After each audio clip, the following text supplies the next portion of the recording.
ఈ మధ్య జరిగిన ఒక సంగతి మీతో పంచుకోవాలి అని మీ ముందుకు రావడం జరిగింది. ఒక మీటింగ్ కు వెళ్ళాను.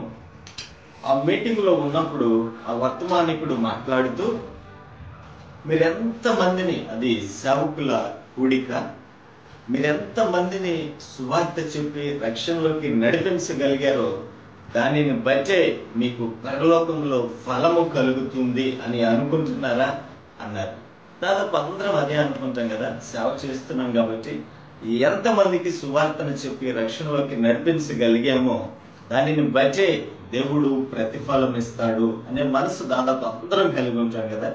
కానీ ఆ సేవకుడు మాట్లాడుతూ, అలా కాదు, దానిని బట్టి కాదు, అది సత్యము కాదు అన్నాడు. దాదాపు అందరం ఆశ్చర్యంగా చూస్తున్నాం. అదేంటి, అది సత్యము కాదు అంటున్నారేంటి? అది సత్యమే కదా. ఎంత మందికి సువార్తను చెప్పి మనం రక్షణలోకి నడిపించగలిగామో దానిని బట్టే దేవుడు ప్రతిఫలం ఇస్తాడనే అభిప్రాయం కలిగి ఉన్నాం కదా. కాదు అంటున్నారేంటి అనుకున్నాం.